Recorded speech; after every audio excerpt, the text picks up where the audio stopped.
keistimewaan Ismul A'zam. Terdapat hadis dalam berbagai riwayat yang menerangkan berkenaan keistimewaan Ismul A'zam.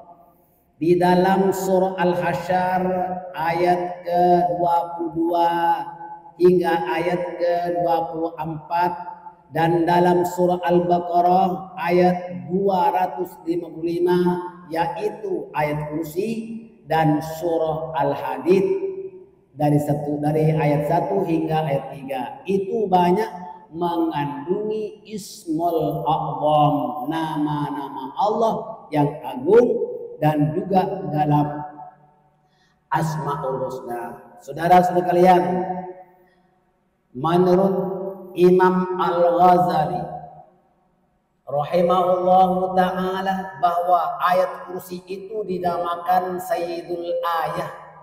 Dinamakan Sayyidul Ayat, di dalamnya itu mengandungi Ismul A'zam, yakni penghulu dari sekalian ayat, karena di dalam itu mengandungi Ismul A'zam.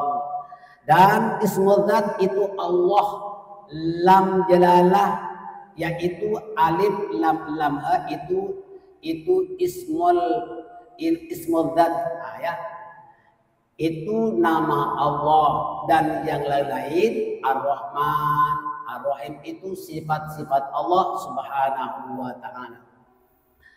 Di dalam riwayat Ibnu Majah daripada sahabat Abu Umamah radhiyallahu anhu bahwa Rasulullah sallallahu alaihi wasallam bersabda, "La taj'alu buyutakum maqabir, innasyaitana yafirru minal baitil ladzi tuqra'u fihi suratul Baqarah."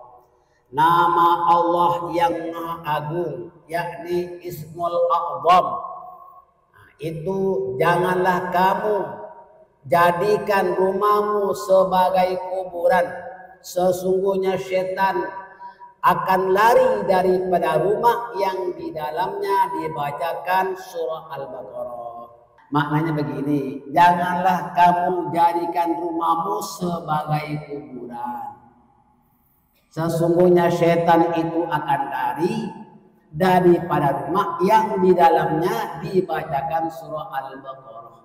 Menurut Imam At-Tirmidzi, setiap sesuatu itu memiliki keistimewaan, dan sesungguhnya keistimewaan Al-Quran ialah surah Al-Baqarah, karena ia di dalamnya terdapat satu ayat yang menjadi Sayyidul Ayat. Itulah ayat kursi di dalam Al-Quran, dan disebut juga di dalam Lillahi ma fis samawat.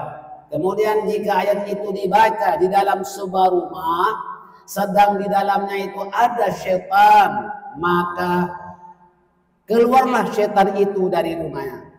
Ayat tersebut ialah ayat kursi. Bacalah ayat kursi setiap kali usai dari sholat 5 waktu dan ketika hendak tidur. Allahu Akbar. Jadi kalau kita sholatnya sehari semalam 5 kali, itu bermakna 5 kali baca. Setiap kali usai dari sholat 5 waktu baca ayat kursi, dan ketika kita hendak tidur. Bahkan kalau kita mau bepergian, maka baiklah baca ayat kursi supaya selamat daripada kecelakaan. Dan setiap sesuatu itu maka kena baca ayat kursi.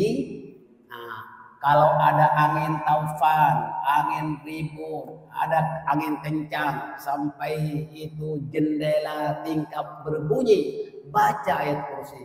Insya Allah diselamatkan, terpelihara dari sesuatu yang tidak baik, sesuatu yang menakutkan. Baca ayat kursi hebat.